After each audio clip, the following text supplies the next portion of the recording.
নুন ওয়াল কলমি ওয়া মা ইয়াসতুরুন মা আনতা বিনি'মাতি রাব্বিকা বিমাজনুন ওয়া ইন্না লাকা লাআজরান খায়রা মামনুন ওয়া ইন্নাকা লাআলা খুলুকিন আযীম। জোরে বলুন আল্লাহু আকবার। হে রাসূল, আমি আপনাকে সুমহান চরিত্র অধিকারী বানিয়ে দিয়েছে। আল্লাহ পাক তার সম্মানটা কত বাড়িয়ে দিয়েছে। এই কোরআন নাজিল হয়েছে আমার নবীর উপরে, কিন্তু আমার নবীকে আল্লাহ পাক কোথাও নাম ধরে একটা বারের জন্য ডাকেন নাই।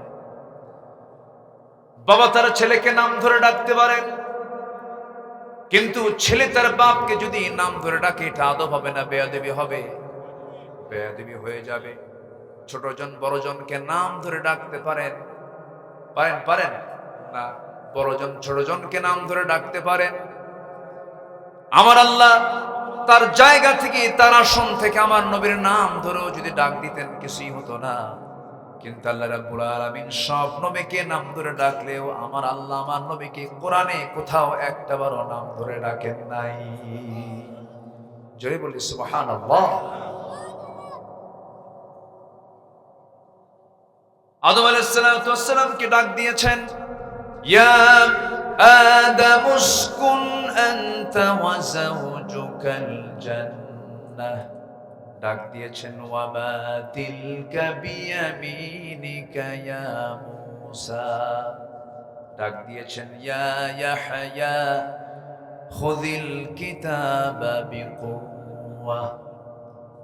সব নবীকে আল্লাহ রাব্বুল আলামিন হরফে নিদা প্রয়োগ করে ডাক দিয়েছেন, কিন্তু আমার নবীর নাম যেখানে নিয়েছেন সেই জায়গায় আল্লাহ পাক গুণবাচক শব্দ প্রয়োগ করেছেন, মুহাম্মাদুর রাসূলুল্লাহ ওয়াল্লাযীনা মাআহু আশিদ্দাউ আলাল কুফফারি রুহামাউ বাইনাহুম تراهم ركعا سجدا يبتغون فضلا من الله ورضوانا। জোরে বলুন আল্লাহু আকবার।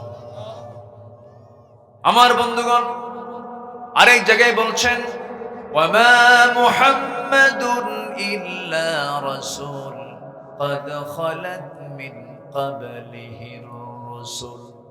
আরেক জায়গায় ডাক দিচ্ছেন, ইয়া আইয়ুহাল মুযাম্মিলু কুমিল লাইলা ইল্লা কালিলা নিসফাহু আও ইনকুস মিনহু কালিলা। আরেক জায়গায় ডাক দিচ্ছেন, ইয়া আইয়ুহাল মুদ্দাথির কুম ফাআনযির ওয়া রাব্বাকা ফাকাব্বির। কোথাও আল্লাহ রাব্বুল আলামিন আমার নবীর শানে নাম প্রয়োগ করে ডাক দিলেন না।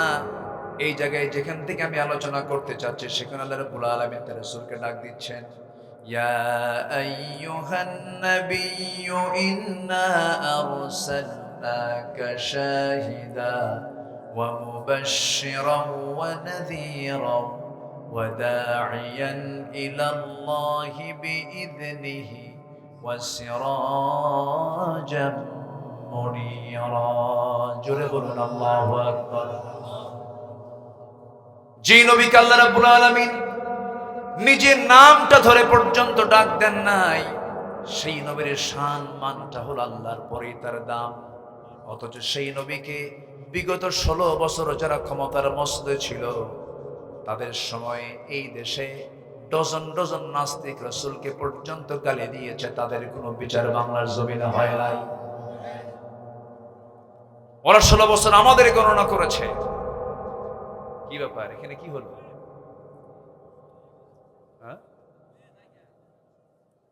ও মাদ্রাসার ছাত্র এরা।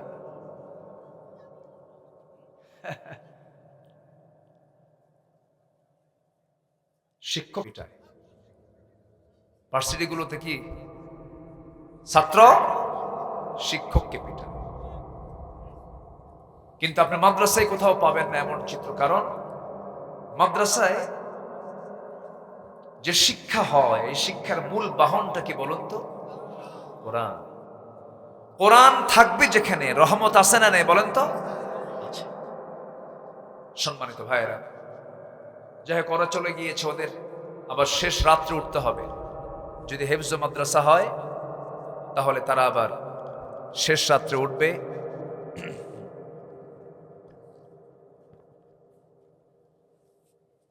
ওদের মেইন পড়া হলো ফজরের আগ দিয়ে তারা কিছু মুখস্থ করে থাকে। একটা জানেন একটা বিষয়, 30 পারা কোরআন আল্লাহ পাক সবার নসিবে রাখেন না। সব সিনায় 30 পারা কোরআন কিন্তু ওঠে না। আল্লাহ পাক যে সিনাকে নির্বাচিত করেন সেই সিনাতে আল্লাহ পাক 30 পারা কোরআন উঠায় দেন। আমার নবীর কাছে যখন প্রথম ওহী নাজিল হয়, আমার নবীজি বারবার আওড়াচ্ছেন এটাকে মুখস্থ করার জন্য, কিন্তু পারতেছেন না, কষ্ট হচ্ছে তার। আল্লাহ রাব্বুল আলামিন বলেন, লা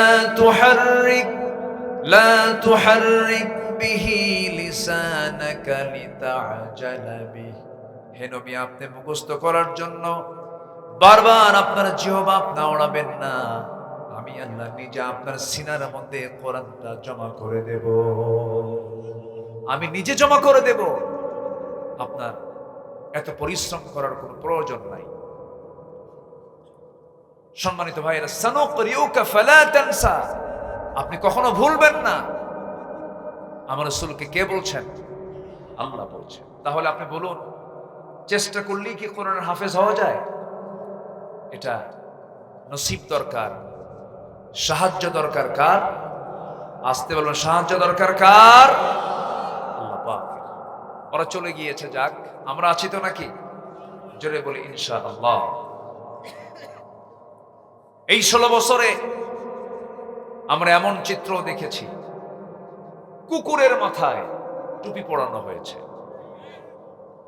রাসূলকে নিয়ে ব্যঙ্গোক্তি করা হয়েছে, রাসূলকে সন্ত্রাসী মুহাম্মদ বলা হয়েছে। এরপরে এখন নিষিদ্ধ একটা ছাত্র সংগঠন জাহাঙ্গীরনগর ইউনিভার্সিটিতে বিগত কয়েক যুগ আগে প্রকাশ্যে 100 জন ছাত্রীকে ধর্ষণ করে ক্যাম্পাসে এসে প্রকাশ্যে ধর্ষণের সেঞ্চুরি পূরণের অনুষ্ঠান বাস্তবায়ন করার জন্য মিষ্টি পর্যন্ত বিতরণ করেছে। এই সমস্ত তালিকাগুলো এখন বের করার দরকার আছে না নাই? বলেন তো, আসতে বলবেন না, আছে না নাই? আমার বিরুদ্ধেও তালিকা করেছিল, সেটা হলো ওই যে কি বিচারপতি শামসুদ্দিন, কালা বলার দরকার নাই, শামসুদ্দিন মানিক, কালা তো আল্লাহ বানাই দিয়েছে, তাই না? এই শামসুদ্দিন মানিক 116 জন আলেমের তালিকা করেছিল, এর মধ্যে আমার নামটা ঢুকিয়েছিল। কেন? আমরা নাকি রাষ্ট্রদ্রোহী, আমরা নাকি রাষ্ট্রের বিরুদ্ধে অবস্থান করেছি। সম্মানিত বন্ধুগণ, 2 বছরও পার হয়নি, সেই তালিকা 2 বছর অতিক্রম করেনি। সেই শামসুদ্দিন কালা মানিক আজকে কোথায়? পালানোর জন্য সিলেট অঞ্চলকে চুজ করল। সে ত্রিপুরা অথবা আসাম দিয়ে গুয়াহাটি হয়ে দিল্লি চলে যাবে, কিন্তু সিলেটবাসী খুব ভালো আপ্যায়ন করেছে, এত সুন্দর আপ্যায়ন করেছে। কোর্টে যখন হাজিরা দিতে গেছে, বিসি শুদ্ধ আউট করছে। আপনারা জানেন না, জানেন না, জানেন না? সম্মানিত বন্ধুগণ,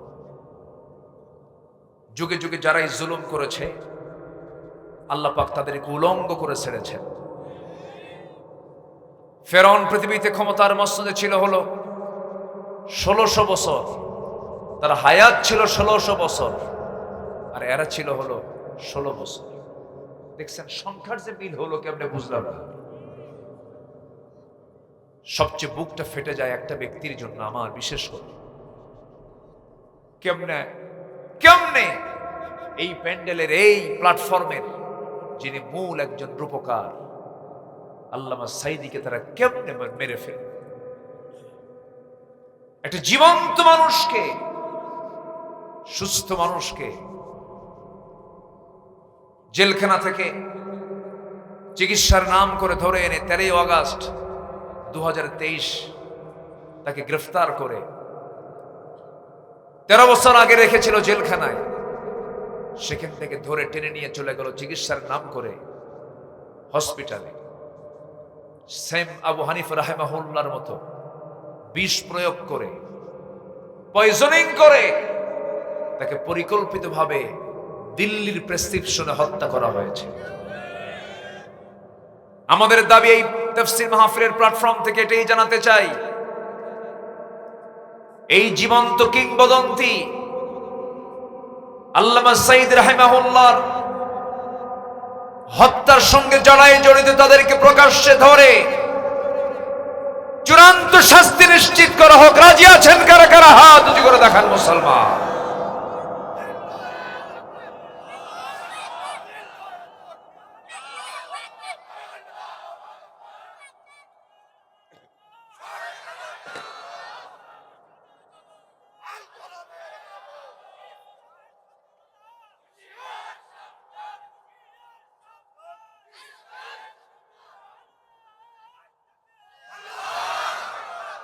আল্লাহ কবুল করুন, জোরে বলি আমিন। শুরু যখন হয়েছে, একটি সুন্দর সমাপ্তির মধ্য দিয়ে আগামীর দেশ আমরা দেখতে চাই, আমরা কোরআনের দেশ। জোরে বলি ইনশাআল্লাহ, ইনশাআল্লাহ, ইনশাআল্লাহ। আসবে দিন, আসবে না? আসবে কিনা বলেন? আসবে। শহীদের রক্ত কখনো বৃথা যেতে পারে না, কিন্তু শর্ত হলো আমরা যদি সফল হতে চাই, আমাদের চরিত্র হতে হবে অনুন্নত না উন্নত। উন্নত চরিত্রবান, উন্নত চরিত্র অধিকারী আমাকে আপনাকে হতে হবে। আর সেই উন্নত চরিত্র খোঁজার জন্য একজনকে সিলেকশন দিয়েছেন আল্লাহ তাআলা, তিনি হচ্ছেন মুহাম্মদ সাল্লাল্লাহু। সেই নবীজির জীবন থেকে মুমিনদের জন্য অনুকরণীয় 15টা আদর্শ আমি আজকে একটা একটা করে বলতে চাচ্ছি। আমাকে সময় দেবেন তো? জোরে বলি ইনশাআল্লাহ। তাহলে বলুন, নুরু ওয়াজ কি শেষ না শুরু? টাইম দিচ্ছেন তো নাকি? বলি আলহামদুলিল্লাহ। আমি তো প্রথমে হতাশ হয়েছিলাম, লোকজন এত কম কেন, কিন্তু না, মোটামুটি প্রচন্ড শীত।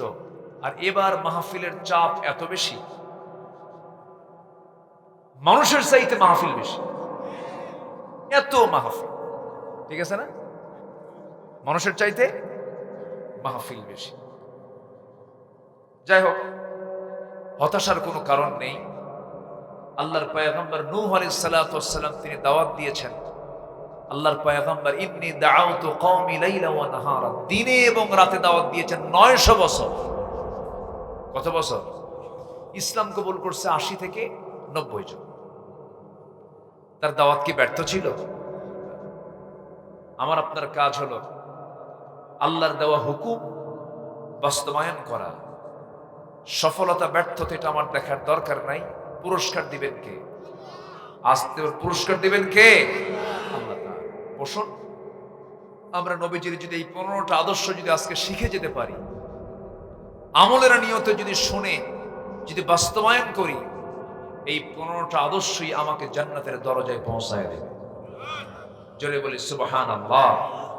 নাম্বার 1, আমরা দাওয়াত দেব মানুষকে কার পথে? আসতে বলবেন না, কার পথে? আল্লাহর পথে। বোকার সাথে না প্রজ্ঞার সাথে? বোকামির সাথে না প্রজ্ঞার সাথে? প্রজ্ঞার সাথে। আমার নবীজির 1 নম্বর আদর্শ হলো তিনি একজন দাঈ ছিলেন। আমরাও দায়ী হয়ে যাব, মানুষকে আল্লাহর পথে দাওয়াত দেব। আল্লাহ রাব্বুল আলামিন তার শানে বলছেন, উদউ ইলা সাবিলি রাব্বিকা বিল হিকমাতি ওয়াল মাউইযাতিল হাসানা ওয়াজাদিলহুম বিল্লাতী হিয়া আহসান ইন্না রাব্বাকা হুয়া আ'লামু বিমান দাল্লা আন সাবিলিহি ওয়া হুয়া আ'লামু বিল মুহতাদিন। জোরে বলুন আল্লাহু আকবার। হে রাসূল, আপনি দাওয়াত দিন মানুষকে কার পথে? আল্লাহর পথে প্রজ্ঞার সাথে উত্তম নসিহতের মধ্য দিয়ে। অধিকাংশ মাহফিল আমি লক্ষ্য করে দেখি শুধু চিল্লা চিল্লি হয়। এরকম কিছু মাহফিল আছে না নাই বলেন তো? আছে। সে তো চলেই গেছে, সে তো আর নাই। এখন যিনি পালায় গেলেন তার দলের লোকজন আমার দেশে এখন আছে না নাই?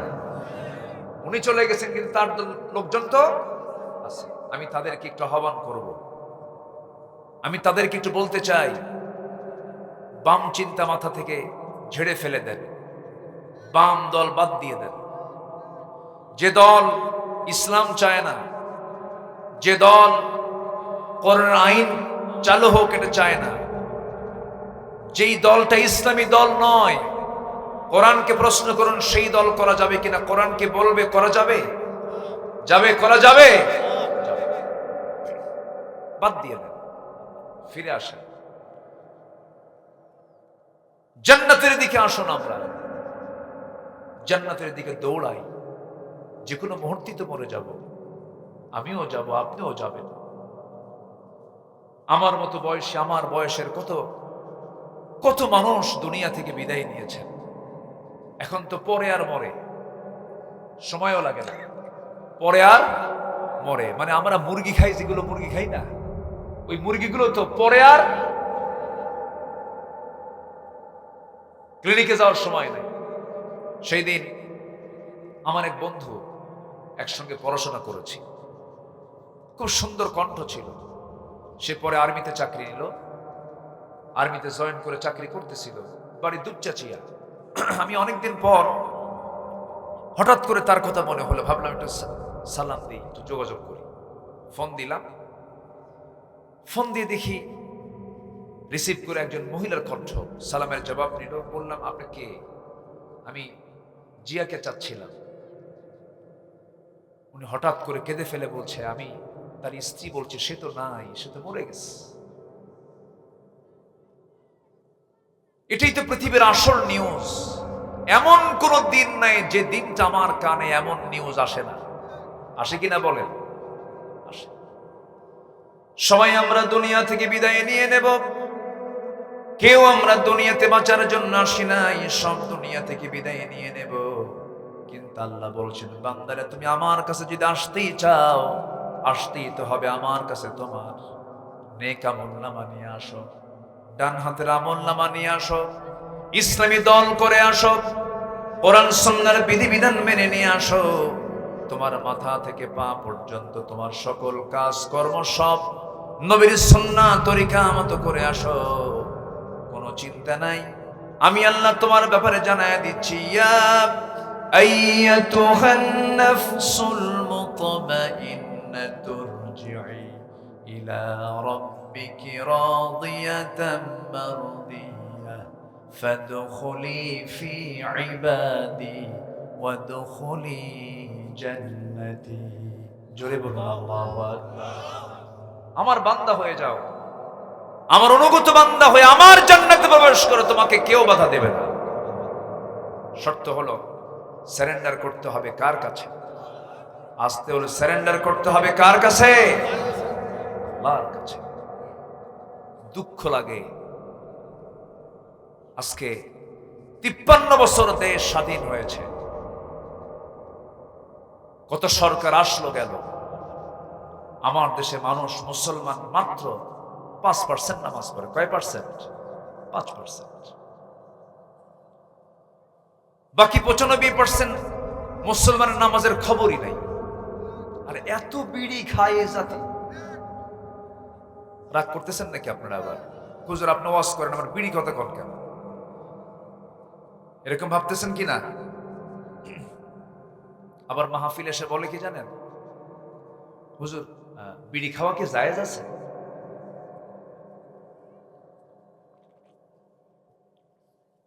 জায়েজের চেষ্টায় আছে,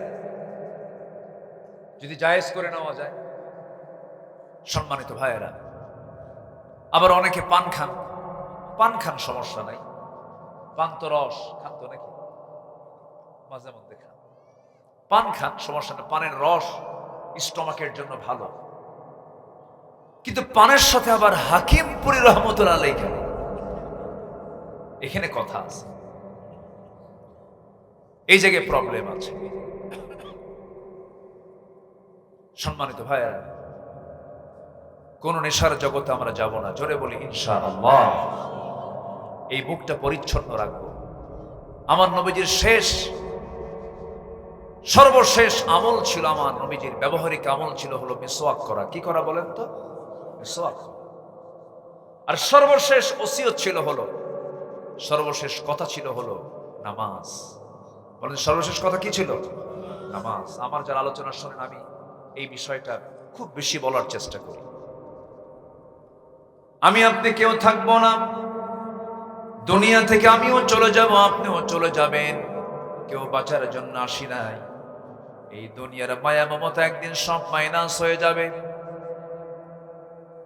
কলিজার টুকরা সন্তানের জ্বর হলে পরে গোটা রাত ঘুম হয় না, পেরেশানি কাজ করে। কিন্তু আপনি দুনিয়া থেকে বিদায় নিয়ে নেন এখনই, ওই সন্তানটা 3 দিন 5 দিন 7 দিন কান্নাকাটি করবে, এরপরে আপনাকে ভুলে যাবে। যুবক, তুমি নতুন বিয়ে করেছ, নতুন বউ তোমার ঘরে, 2 বছর সংসার করেছ, নতুন ফুটফুটে একটা বাচ্চা হয়ে গেছে। হঠাৎ করে তুমি একদিন রোডে হুন্ডা চালাতে নিয়ে খাদে পড়ে তোমার মৃত্যু হয়ে গেল। তোমার বউয়ের কানে সংবাদ চলে গেল। বউ তোমার শোকে কাঁদতে কাঁদতে সেন্সলেস হয়ে পড়লো। 2-3 দিন খেতে পারলো না। 7 দিন চলে গেল, খাওয়া বন্ধ হয়ে আছে।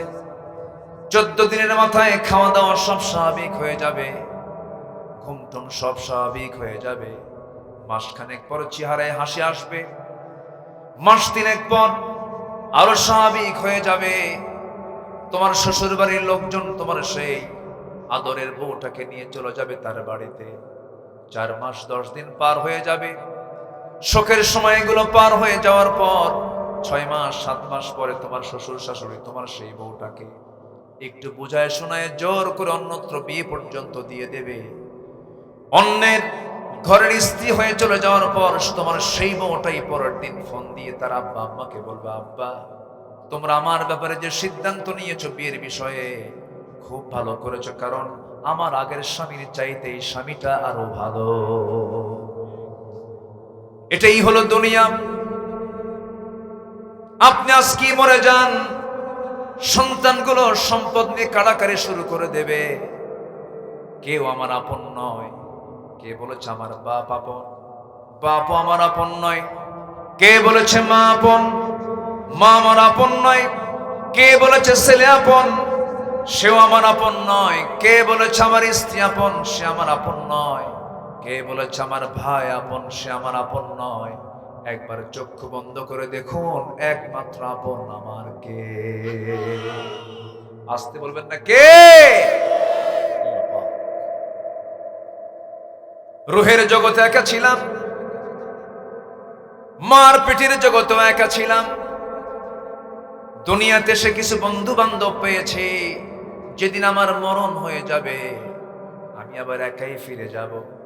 এই জন্য আমার বন্ধুগণ, সেই আল্লাহর কাছে যখন ফিরে যেতে হবে কিছু কাজ আমরা করে যাব। কিয়ামতের দিন আল্লাহ রাব্বুল আলামিন বান্দাকে সর্বপ্রথম যে প্রশ্ন করবেন সেই প্রশ্ন হলো নামাজ। সেই প্রশ্ন কি বলুন? নামাজ। নামাজি মানুষ কখনো নেশাখোর হতে পারে না।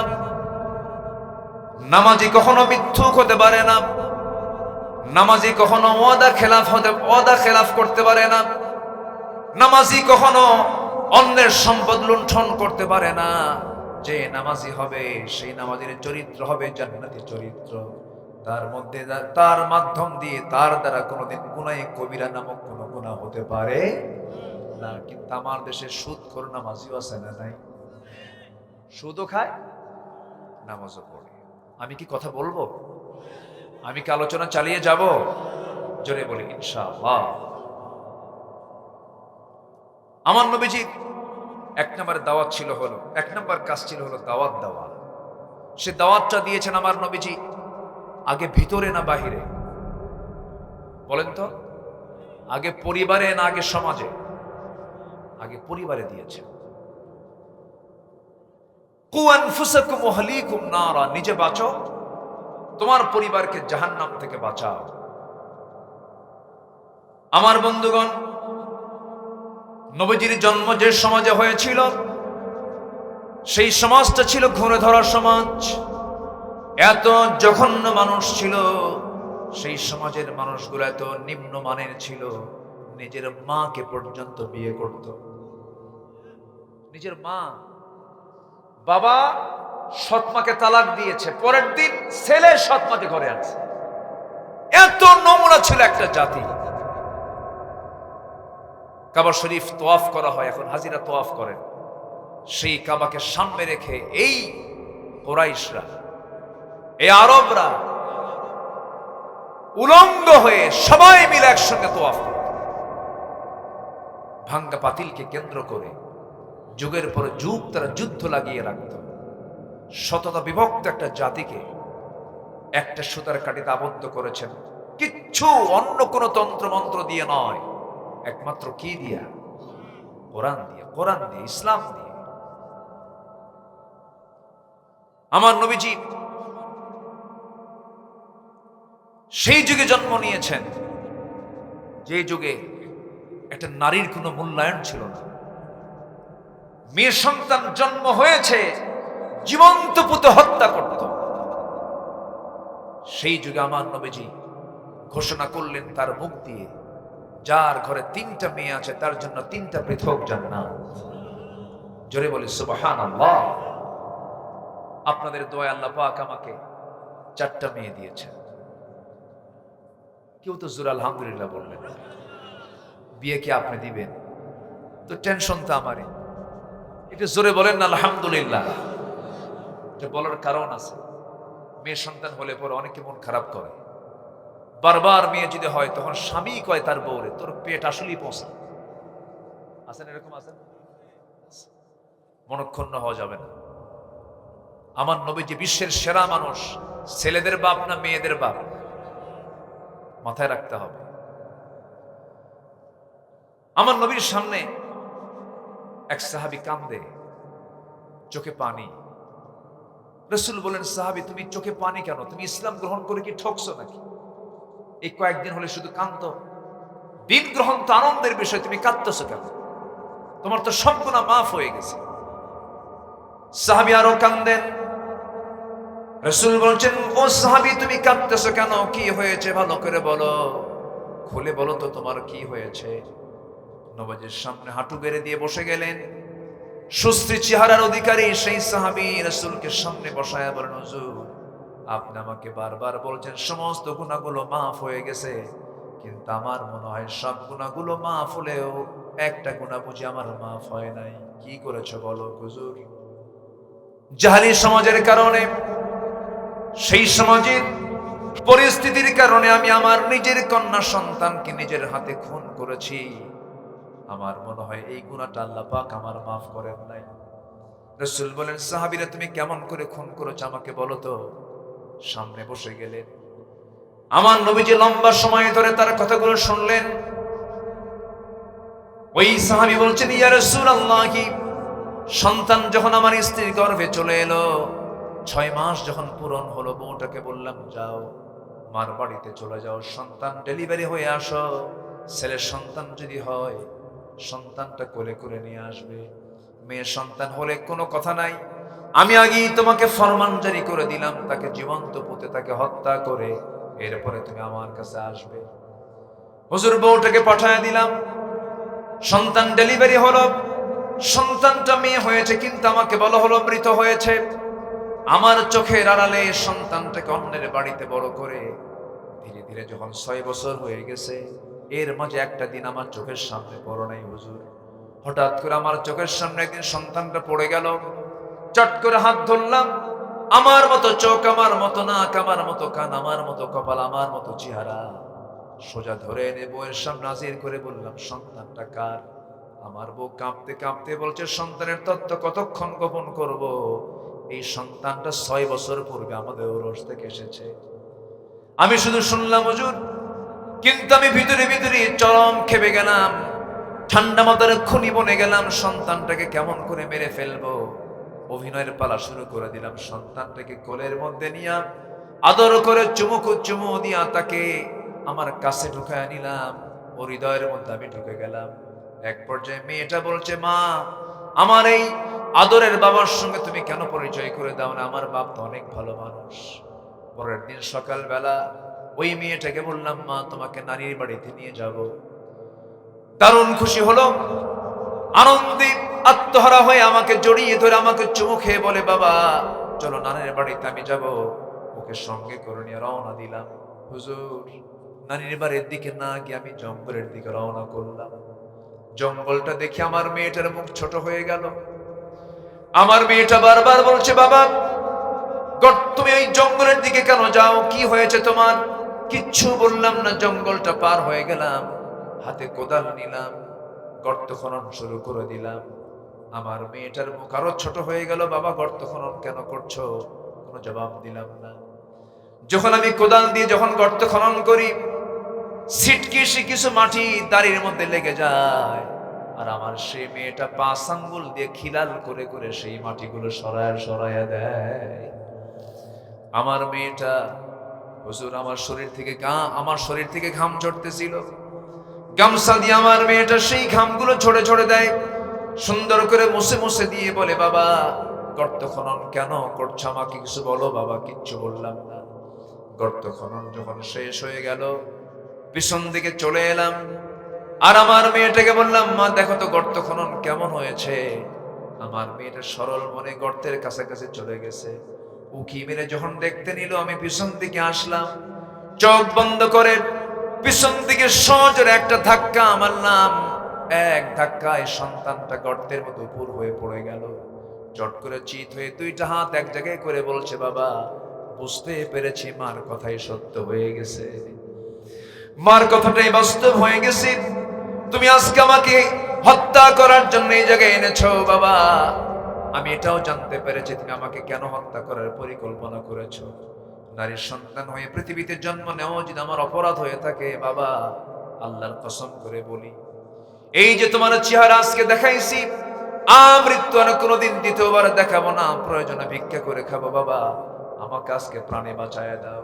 হুজুর, ভিতরে দয়ার ভাব হলো না, ভিতরে মায়া কাজ করলো না। শিরকিয়াতের কারণে, জিহালাতের কারণে হাতের মধ্যে আমি বড় একটা পাথর নিলাম। পাথর নিয়ে আমি সোজা তার কলেজা বরাবর মেরে দিলাম। ফিনকি দিয়ে রক্ত বের হওয়া শুরু হয়ে গেছে। আমি আমার চোখের সামনে মাটি চাপা দিয়া, পাথর চাপা দিয়া জনমের মতো দুনিয়া থেকে বিদায় করে দিলাম। ফিরে আসলাম বাড়ির দিকে। দিন গ্রহণের আগ পর্যন্ত তেমন কিছু মনে হয় নাই, কিন্তু এই যে 6-7 দিন যাবত আমি দিন গ্রহণ করার পর থেকে রাতের বেলা বিছানায় ঘুমাতে গেলে আমাকে যেন আমার মেয়েটা বারবার ডাকতেছে, এটা আমার মনে হয়। আমার দারুণ কষ্ট হচ্ছে। সঙ্গে সঙ্গে রাসূল সাহাবীকে জড়িয়ে ধরে বলছেন, ও আমার সাহাবী, তুমি যে ভুলটা করেছো মারাত্মক ভুল হলেও দিন গ্রহণ করার কারণে এই গুনাহটাও আল্লাহ রাব্বুল আলামিন তোমার জীবন থেকে সাফ করে দিয়েছে। জোরে বলি সুবহানাল্লাহ, আরো জোরে বলি সুবহানাল্লাহ। সেই একটা অসভ্য সমাজ থেকে বুঝি দাওয়াতি কাজের মধ্য দিয়ে দাওয়াত দিয়েছেন। কি দিয়া? আস্তর কি দিয়ে দাওয়াত দিয়েছেন? কোরআন দিয়ে দাওয়াত দিয়েছেন। এই কোরআন দিয়ে দাওয়াত দিয়ে সেই জাহেলি যুগের অসভ্য বর্বর একটা জাতির ভিতর থেকে বের করে আনলেন আবু বকর কে, বের করে আনলেন ওমর, বের করে আনলেন ওসমান, বের করে আনলেন আলীর মতো মানুষ, জাফর আবু তালহার মতো মানুষ। এমন শ্রেষ্ঠ মানুষ আর কিয়ামত পর্যন্ত পৃথিবীতে আসবে না। এই সমস্ত মানুষগুলো ওই জাহেলি সমাজ থেকে বের করে এনেছেন কোন জাদু মন্ত্র দিয়ে নয়। কিসের দাওয়াত দিয়া? কিসের দাওয়াত দিয়া? কোরআনের দাওয়াত দিয়ে। সে কোরআন আজও আসে না নাই? আমরা দাওয়াত দেব মানুষকে কি দিয়া? কি দিয়া? কোরআন দিয়ে দাওয়াত দেব।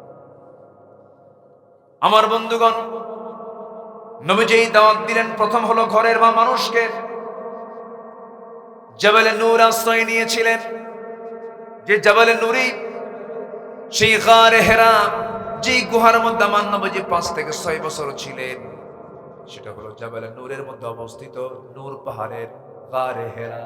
আল্লাহ পাক আমাকে বারবার নিয়েছেন, আল্লাহ প্রত্যেককে যাওয়ার তৌফিক দান করুন। এত আস্তে বলেন আমিন, জোরে বলেন, আরো জোরে বলেন। আল্লাহর ঘর কি দেখার শখ হয় না? সবাই দেখতে রাজি আছেন তো? নিয়ত থাকলে দেখা হবে। 2015 সালে আমি হজে গিয়েছি। প্রথম সফর তো আমার 2009 সালে। সেই সফরে আমার জীবনের ছিল হলো প্রথম সফর 2009 সাল হজে। আর আল্লামা সাঈদ রাহিমাহুল্লাহর ছিল শেষ হজের সফর। আল্লাহ পাক একসঙ্গে আরাফাতে থাকার সুযোগ করে দিয়েছেন। তো ওই সময় আল্লামা সাঈদ রাহিমাহুল্লাহকে বলা হয়েছিল যে হুজুর, দেশের অবস্থা খুব খারাপ, আপনি এই দেশেই থেকে যান, এই দেশ আপনাকে নাগরিকত্ব দিয়ে দেবে, আপনার যাওয়ার দরকার নেই, দেশে মামলা হচ্ছে। উনি মুচকি হাসি মেরে বললেন, আমি দেশে থাকবো আর আমার দেশ, আমার আত্মীয়, আমার জনগণ, আমার দ্বীনি ভাইরা মানবতার জীবন যাপন করবে, এমন চরিত্র আমার না। তো রাসূল তো আমাকে এই চরিত্র শিখায় নাই। দেশের মাটিতে যাব, প্রয়োজনে ফাঁসির মঞ্চে ঝুলে মরবো, বাতিল শক্তির কাছে মাথা নত করবো না। ফিরে এসেছে এদেশের কোন রাজাকার, যাদেরকে গালি দেওয়া হয়েছে, কেউ পাকিস্তান যায় নাই। ভারতীয় রাজাকাররাই সব দিল্লি গিয়ে বসে আছে, ঠিক কিনা? সব দিল্লি গিয়ে বসে আছে। কয়েকটা পারে নাই যেতে, এর মধ্যে একটা এখনো দেশে আছে, দরবেশ। চেনেন না আপনারা? চেনেন না? হ্যাঁ, মাথার চুলটা কালো বানালো, দাড়িটা কাটলো বাঁচার জন্য, পাজামা খুলে লুঙ্গি পড়ল, পাঞ্জাবি খুলে গেঞ্জি পড়ল, নৌকায় চলল, বন্ধু একখান নিয়ে রওনা দিল যে দেখি তো পালানোর চেষ্টা করি, কিন্তু পারল না। লক্ষ লক্ষ কোটি টাকার মালিক, হাজার হাজার কোটি টাকার মালিক। চিন্তা করুন, অর্থই যদি সকল সম্মানের কারণ হয়ে থাকে, কিভাবে আল্লাহ তাআলা এত সম্পদ হওয়ার পরও তাকে উলঙ্গ করে ছাড়লেন, ঠিক কিনা?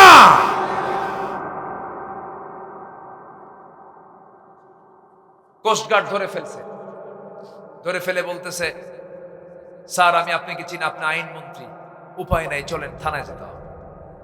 আমি কি একা আসছি এই জায়গায়? আমি তো একা আসি নাই, আমার সাথে আরেকজন আছে, আমি তো জামাতের সাথে আসছি। কিসের সাথে আসছি? জামাতের সাথে। কে আরেকজন কই যে বসে আছে, করতো মাথার চুল কালো, লোকটা কে? মুখে দাঁড়িয়েও নাই, কে? ভালো করে দেখো, ওটাই দরবেশ, ভান ধরে বসে আছে। সম্মানিত ভাইরা, সম্মানিত বন্ধুগণ, আমরা এক নাম্বার কাজ আজকে শিখলাম নবীর জীবন থেকে। আমরা মানুষকে কি দেব বলেন তো? দাওয়াত দিতে রাজি আছেন তো? সবাই দাওয়াত দিতে রাজি আছেন তো? এক নাম্বার দাওয়াত দেব আমরা কোথায়? বাড়িতে। নিজের বাড়িকে আমরা সামলাবো। আমার নবীজি জাবাল নূর থেকে আল্লাহর কালাম কোরআন যখন নাজিল হলো, ওহী যখন নাজিল হলো, সেই কোরআনটা নিয়ে সোজা বাড়িতে চলে আসলেন। এসে তার স্ত্রী আম্মা জান খাদিজাকে লক্ষ্য করে বলছেন, খাদিজা রে, আমার কেমন যেন আশঙ্কা হচ্ছে, লাকাদ খাশিতু আলা নাফসি, আমি আমার নিজের জীবন নিয়ে শঙ্কিত, মনে হয় মরে যাব, কেমন যেন মনে হচ্ছে আমার। সঙ্গে সঙ্গে খাদিজা বলছেন, আমার স্বামী, আপনার কোনো অনিষ্ট পৃথিবীর কেউ করতে পারবে না, কারণ আপনি এতিমকে কষ্ট দেন না, আপনি অসহায়ের পাশে দাঁড়ান, আপনি মাজলুমের পাশে দাঁড়ান, আপনার চুল পরিমাণ কোনো ক্ষতি পৃথিবীর কেউ করতে পারবে না। রাসূল এবার বলছেন, খাদিজা ভালো কথা, কিন্তু আজকে আমি তোমাকে নতুন করে আমার একটা পরিচয় দিয়ে দেব, জানি না তুমি এটা মানবে কিনা। এতদিন তোমার সঙ্গে আমার পরিচয় ছিল, তুমি আমার স্ত্রী, আমি তোমার স্বামী, কিন্তু আজকে আমার একটা নতুন পরিচয় হলো, আমি হলাম আল্লাহর নবী। এই কথা বলার সঙ্গে সঙ্গে খাদিজা রাদিয়াল্লাহু তাআলা আনহার চোখে পানি চলে এলো। এবার তিনি বলছেন, আমার স্বামী গো, 15 বছর ধরে দাম্পত্যময় জীবন চালালাম, যার মুখ থেকে একটা অযাচিত কোনো কথা বের হতে দেখলাম না। একটা মিথ্যা কথা বের হতে দেখলাম না। আপনি যে আল্লাহর নবী হবেন এতে বিন্দু পরিমাণ কোনো সন্দেহ নাই। জোরে বলি সুবহানাল্লাহ। আলহামদুলিল্লাহ। আমি আপনাকে ফিল করছিলাম যে ভাইকে পাবো কখন। জি, একসঙ্গে হজেও গেছে, একসঙ্গে হজ করেছি, আলহামদুলিল্লাহ। আমি কি আলোচনা চালাবো? কারো কোনো কষ্ট হচ্ছে না তো? আলহামদুলিল্লাহ। সম্মানিত ভাইরা, আমার নবীজি জেবেল নূর থেকে সে বউয়ের সামনে দাঁড়ালেন, বউকে বলেন, বউ আমি আল্লাহর নবী, তোমার কি বিশ্বাস হয়? কি চরিত্র রাসূল উপহার দিলেন। স্ত্রী বলছেন, আপনি যে আল্লাহর নবী হবেন চুল পরিমাণ কোনো সন্দেহ নাই। সবার কাছ থেকে সার্টিফিকেট পাওয়া যায় ভালোই, কিন্তু বইয়ের কাছে সার্টিফিকেট ভালো পাওয়া কিন্তু খুব মুশকিল। তুমি কত নম্বর হুজুর আমার জানা আছে, বসো, বোঝেন নাই? আপনার বলুন তো, চেয়ারম্যান বড় না চেয়ারম্যানের বউ বড়? হ্যাঁ, আবার কিন্তু ভাইকে বলতেছে নাকি? আচ্ছা, স্ত্রীর কাছে কিন্তু স্বামীর ভালো হওয়া এত সহজ নয়, আবার স্বামীর কাছেও স্ত্রী ভালো হওয়া কিন্তু এত সহজ নয়। আমার রাসূলের চরিত্র কি ছিল তিনি বলে দিয়েছেন, দিনের আলোতে যা করি সাহাবীরা তা বলে বেড়াও, রাতের আধারে আমার স্ত্রী যা করি তা বলে বেড়াও। কি বিশ্বমানের চরিত্র আমার জন্য আদর্শ করে দিয়েছেন একজন ব্যক্তিকে, তিনি হচ্ছেন মুহাম্মদুর রাসূলুল্লাহ। রাসূল বললেন, তোমার কি বিশ্বাস হয়? আমাকে পড়িয়ে দেন লা ইলাহা ইল্লাল্লাহ। আমার নবীজি এবার দাওয়াতের জন্য গেলেন। 3 বছরের ছোট, আমার নবীজি 3 বছরের বড়। হিজরতের রাতের সাথী, সারা জীবনের সাথী সাইয়েদনা আবু বকরকে বলছেন, আবু বকর আমি আল্লাহর নবী, আমার কাছে ওহী নাযিল হয়, তোমার কি বিশ্বাস হয় নাকি? সঙ্গে সঙ্গে বন্ধু কেঁদে ফেলে দিয়ে বলছেন, আমার স্বামী, আমার বন্ধু আবু বকর, আমার বন্ধু মুহাম্মদ, আপনি যে আল্লাহর নবী হবেন কোনো সন্দেহ নাই, আপনি আমাকে এখনই পড়িয়ে দেন আশহাদু আল্লা ইলাহা ইল্লাল্লাহু ওয়াহদাহু লা শারীকা লাহু ওয়া আশহাদু আন্না মুহাম্মাদান আবদুহু ওয়া রাসূলুহু। হেদায়েতের মালিককে বলেন। নবীজি খুব প্রশান্তি পেলেন। ঘরের মানুষ কালেমা পড়ে নিয়েছে, বন্ধুটাও কালেমা পড়ে নিয়েছে। এবার চলে গেছেন ছোট্ট একজন শিশুর কাছে, সাইয়েদনা আলীর কাছে গিয়ে বলছেন, আলী দাওয়াতি কাজ নিয়ে এসেছে, আমি আল্লাহর নবী, তোমার কি বিশ্বাস হয় নাকি?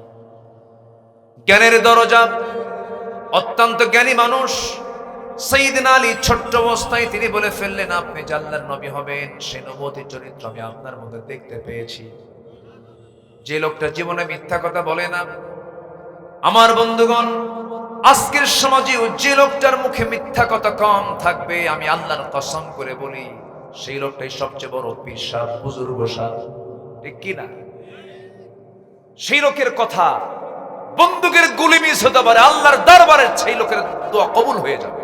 আল্লাহু আকবার বলে। শুধু মুখ থেকে কি বলা বাদ দিতে হবে? মিথ্যা। সম্মানিত ভাইয়েরা, আমার তো মনে হয় জাতিগতভাবে সবচাইতে বেশি মিথ্যা কথা বলে কোন দেশের মানুষ? ও আপনিও বললেন, হাই রে মিথ্যা কথা বলে, উঠতে বসতে খেতে চলতে মিথ্যাই হচ্ছে সবচাইতে বড় একটা পুঁজির নাম। এটা আমরা মিথ্যার দিকে যাব না। জোরে বলি ইনশাআল্লাহ, জোরে বলি ইনশাআল্লাহ। পৃথিবীতে একজন মানুষের শুধু রেকর্ড আছে, শুধু একজন, only one person, the prophet Muhammad সাল্লাল্লাহু আলাইহি ওয়াসাল্লাম জীবনে কৌতুক করেও একটা মিথ্যা বলেননি তার মুখ থেকে। অথচ দেশ চালিয়েছেন, সমাজ চালিয়েছেন, রাষ্ট্র চালিয়েছেন, মসজিদ চালিয়েছেন, বিচারালয় চালিয়েছেন, কোর্ট চালিয়েছেন, যুদ্ধের ময়দান চালিয়েছেন। একটা মিথ্যার আশ্রয় নেওয়া লাগে না। আসুন না সেই বিশ্বমানের চরিত্রকে আমাদের চরিত্র বানায় নেই। আল্লাহ কবুল করুন, জোরে বলি আমিন। কি মানুষ বানালেন আবু বকর, আল্লাহু আকবার। রাষ্ট্রপ্রধান তিনি, কি রাষ্ট্রপ্রধান। রাতের বেলা জনগণকে দেখার জন্য তিনি বের হতেন প্রত্যেক রাত্রে খালি পায়ে। কি পায়ে? খালি পায়ে। সাইয়েদনা ওমর ফারুক বলে ফেললেন, আমিরুল মুমিনিন, আপনি খালি পায়ে এই পাথরওয়ালা রাস্তায় আপনি খালি পায়ে গভীর রাতে একা একা হাঁটেন কেন? পাথরের আঘাতে আপনার চামড়া ফেটে তো রক্ত বের হয়ে যাবে। তিনি বলে ফেললেন, ভাই ওমর, আমি যদি খরম জুতা দিয়ে যদি এই পাথর রাস্তায় যদি হাঁটা শুরু করি, জুতার সঙ্গে ওই পাথরের একটা আঘাত লাগবে, আওয়াজ হবে। সে আওয়াজে আমার জনগণের যদি ঘুম নষ্ট হয়ে যায়, কিয়ামতের দিন আমাকে আসামির কাঠ করে দাঁড়িয়ে তার জবাব দিতে হবে। সেই জাহেলি যুগ থেকে কি মানুষ বের করলেন রাসূল? কিসের দাওয়াত দিয়া? কিসের দাওয়াত দিয়া? একা একা চলতেছেন, কোনো প্রোটেকশন লাগে না, কোনো প্রোটোকল লাগে না। একাকি চলছেন রাতের বেলা খালি পায়ে জনগণকে দেখার জন্য। তার এক প্রতিবেশী ছিল, বুড়ি মানুষ, চোখে দেখতো না, স্বামী নাই, ছেলে নাই, মেয়ে নাই, কেউ নাই, দেখবে কে? প্রত্যেক রাতে সাইয়েদনা আবু বকর তার ঘরের মধ্যে ঢুকে তার সব সেবাগুলো করে চলে আসতেন। ওমর ফারুক একদিন এক রাতে তার খেদমত করার জন্য গেছেন। বুড়িমা, দরজা খোলা যাবে কি? কেন? আমি আপনার খেদমত করতে এসেছি, আমি ওমর। না, কিছুক্ষণ আগে একজন আমার খেদমত করে গেছে। ওমর ফারুক আশ্চর্য হয়ে গেলেন, এই বুড়িমার ঘরে কোন যুবকটা ঢুকলো? পরপর 2 রাত সার্চ দিলেন, খুঁজে পেলেন না। তৃতীয় রাত্রিতে লক্ষ্য করে দেখেন কে যেন ঘরের মধ্যে চট করে ঢুকে পড়ছে। তিনি বাইরে আত্মত পেতে থাকলেন। খেদমত করে যখন তিনি বের হয়েছেন, চট করে পিছন দিক থেকে হাতটা চেপে ধরে দেখেন কেউ না, খলিফাতুল মুসলিমিন আবু বকর। জোরে বলি সুবহানাল্লাহ। দুইজনে কেঁদে ফেললেন। সাইয়েদনা ওমর ফারুক বলছেন, আমিরুল মুমিনিন, আপনি রাষ্ট্রপ্রধান, সারাটা দিন আপনি পরিশ্রম করেন, রাতের বেলা এই সমস্ত কাজকে আমাদের দেওয়া যায় না। তিনি বলছেন, ওমর রে, তোমার আমলনামা নিয়ে আমি কিয়ামতের দিন উঠবো না, আমার আমলনামা নিয়ে তুমিও কিয়ামতের দিন উঠবা না। আমার কাজ আমাকে করতে দাও, আমার কাজটা আমাকে করতে দাও। সাইয়েদনা ওমর ফারুক রাদিয়াল্লাহু তাআলা আনহু, তিনিও তো তাকওয়ার দিক থেকে কোনো অংশে কম ছিলেন না। 2 বছর খেলাফতের দায়িত্ব যখন পালন হয়ে গেল, সাইয়েদনা আবু বকর দুনিয়া থেকে বিদায় নিলেন। খেলাফতের দায়িত্ব গ্রহণ করলেন ওমর। ওই মহিলা তখন বেঁচে আছেন, কিন্তু মহিলা জানতেন না আবু বকর দুনিয়া থেকে বিদায় নিয়েছেন। পরের রাত্রে চলে গেছেন ওমর ফারুক ওই মহিলার বাড়িতে খেদমত করার জন্য। খেদমতের জন্য ঘরের মধ্যে ঢুকেছেন, খেদমত করলেন, কাপড় চোপড়গুলো ধুয়ে দিলেন, খাবারগুলো গোছায়া দিলেন, সামনে খেজুরগুলো ধুয়ে দিয়ে চলে আসছেন। মহিলা খেতে বসেছেন। খেতে বসতে নিয়ে বুড়ি মহিলাটা খেতে বসতে নিয়ে যখন একটা খেজুর মুখের মধ্যে দিয়েছেন, কামড় মেরেছেন, খেজুরের বিচি তার দাঁতের সঙ্গে লেগেছে। সঙ্গে সঙ্গে তিনি কান্নায় ভেঙ্গে পড়ে বলছেন, বুঝতে পেরেছি আমার প্রথম খাদেম আবু বকর আর দুনিয়ার বুকে নাই, সে মারা গেছে। কারণ আমার আবু বকর যখন আমার ঘরে খেদমত করার জন্য আসতো, সে খেজুরটা পর্যন্ত আমার সামনে দেওয়ার সময় খেজুরের বিচি সহ বিচিটা আউট করে আমার সামনে হাজির করতো, যেন আমার খেজুর খেতে যেন বিন্দু পরিমাণ কোনো কষ্ট না হয়। জোরে বলি সুবহানাল্লাহ। আমার আবু বকর নাই, কেন আমার আবু বকর খেজুর দিয়েছে, বিচি ছাড়া খেজুর, যেন আমার খেতে যেন চুল পরিমাণ কষ্ট না হয়। সম্মানিত ভাইয়েরা, আজকে একটা নেতা ঢাকা থেকে আসবেন, তার সামনে 50টা, পিছনে 50টা গাড়ির শোডাউন। আমি নিজের চোখে দেখেছি। মালয়েশিয়ার প্রধানমন্ত্রী, আমি একদিন কেলে ঘুরতেছিলাম এক শপিং মার্কেটে, মালয়েশিয়ার প্রধানমন্ত্রী তার স্ত্রীকে নিয়ে শপিং করছেন, সামনেও কেউ নাই, পিছনেও কেউ নাই। প্রেজেন্ট ওয়ার্ল্ডের ঘটনা এটা। 50টা গাড়ির তেল খরচ, এটা কি মিতব্যয় না অপচয়? মিতব্যয় না অপচয়? প্রত্যেকটি বিষয়ে জবাব দিতে হবে কার আদালতে? আসতে বলবেন না, কার আদালতে? ওমর ফারুক রাদিয়াল্লাহু তাআলা আনহু একদিন বসে আছে, এক সাহাবী হাদিস বর্ণনা করছেন, বলতেছেন মিসকাল হাববাতিন মিন কিবার, যার মধ্যে চুল পরিমাণ অহংকার থাকবে সে জান্নাতের গন্ধই পাবে না। ওমর ফারুক সঙ্গে সঙ্গে তিনি জমিনে পড়ে গেলেন। জমিনে পড়ে গিয়ে পাগলের মতো হাউমাউ করে কান্নাকাটি করেন, নিজের দেহের সাথে গোটা জমিনের মাটিগুলো লাগায় নেন, লাগায় নিয়ে আকাশের দিকে তাকায় বলছে, ও আকাশের মালিক আল্লাহ, আমাকে মানুষ খলিফা বলে, আমাকে মানুষ রাষ্ট্রপ্রধান বলে, আমাকে মানুষ সম্রাট বলে, আমার মধ্যে হালকা হালকা অহংকার মনে হয় চলে আসে, কিন্তু আমার মনে হয় আল্লাহ তুমি যদি আমাকে পাকড়াও করো, কিয়ামতের দিন আমি জাহান্নাম ছাড়া আমার কোনো পথ থাকবে না। আমার কাছে মনে হয় ও আল্লাহ, এই দুনিয়াতে তুমি যত বান্দা পাঠিয়ে দিয়েছো সব বান্দার জন্য জান্নাতের ফয়সালা হলেও একজনকে যদি তুমি জাহান্নাম দাও, আমার মনে হয় সে একজন বান্দা কেউ হবে না, আমি ওমর সেই জাহান্নামী বান্দা হতে পারি। আল্লাহু আকবার বলেন। বান্দার পরিচয় তেমনই হওয়া উচিত। আল্লাহ পাক এই সমস্ত সাহাবাদের জীবনকে লালন করার তৌফিক দান করুন। জোরে বলি আল্লাহুম্মা আমিন। সম্মানিত ভাইয়েরা, এক নম্বর হচ্ছে দাওয়াতি কাজ করব আমরা। নাম্বার 2 হলো আমার রাসূল ছিলেন সাহসী। কি ছিলেন বলেন তো? সাহসী। পৃথিবীতে কোনো কিছু করতে গেলে, বিজয় অর্জন করতে গেলে কি দরকার? আমার নবীজি কি ভীরু ছিলেন না সাহসী ছিলেন? চিন্তা করুন, ঘর থেকে বের হচ্ছেন হিজরতের রাতে, নাঙ্গা নাঙ্গা তরবারি,